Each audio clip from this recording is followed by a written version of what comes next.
good morning, good morning, good morning, good morning, good morning, good morning, good morning to all of you, Madam People. Is today the day? Stuck day sa bahay. Ayan guys, si vlogger girl nyo. Wala kaming ganap ngayon ni vlogger girl kasi dito lang naman kami sa bahay. Tamang binidyohan ko na nga lang siya dito sa loob ng bahay para mayroon akong ipakita sa inyo guys. Tingnan nyo guys yung weather namin. Wait lang ha. So ayan guys yung weather station for today's vlog. Ayan, nasa loob kami guys ng bahay. Ayan si JK nyo. Makulimlim. Ito nga pala guys, yung gabi ko. Diba sabi ko sa inyo malakas yung hangin. Tinanggal ko lahat ng dahon. Kasi nalupay-pay man siya. Para siyang wala ng buhay. Tapos yan na siya guys. Tapos ito na yung anak niya guys. Oh. Dalawa. Isa, dalawa. Tapos ito guys, may anak din. Ayan o, nanganak na din siya.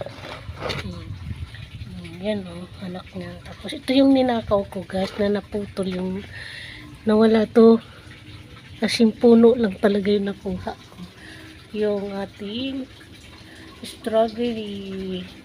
Tapos tong gabi-gabi ko dito guys, pag maulan talaga guys, maganda siya. Tapos ito pa guys, oh. Tingnan sa sobrang lakas guys. Tingnan mo, napunit na. Sobrang lakas ng hangin guys kagabi sa kahapon. Hindi ba? Ito yung nakita niyo magandang bulaklak, dahon. Tapos ito pa sa guys, oh. So dito guys, dito ko rin naglalagay yung ating mga compost, ating pampataba ng halaman ba. Tapos ito guys yung bago kong strawberry. Ayan, kinuha ko to guys dun sa tinatambayan namin ni Misha. Ayan na siya. Meron na siyang sanga. 3. 1, 2,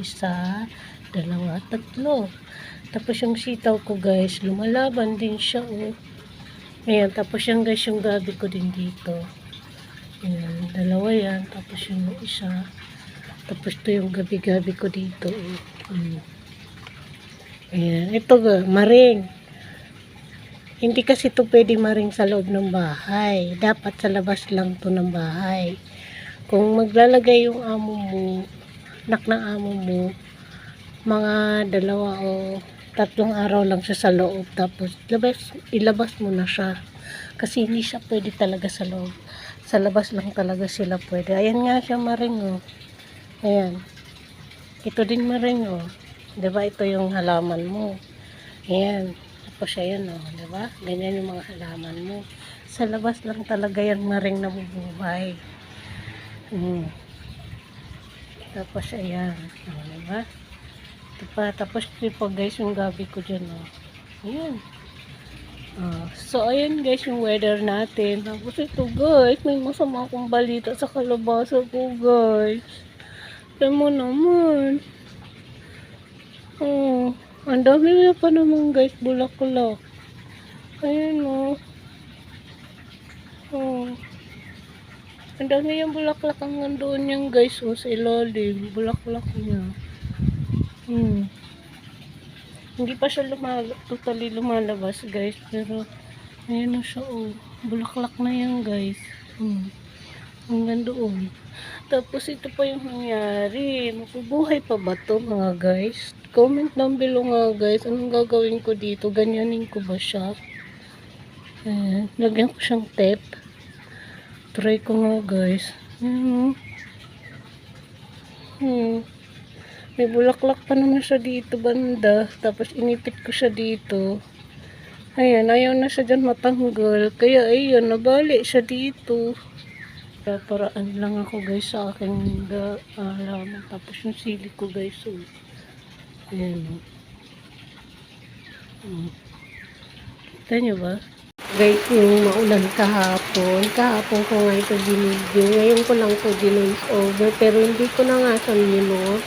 Marinig niyo ba yung background ng ulan? Series mga kalaman. Good morning, good morning, good morning to all of you, Madam People. Today's the day, boys over tea at stuck day sa bahay. Yan nga guys, mahangin yung araw na yan.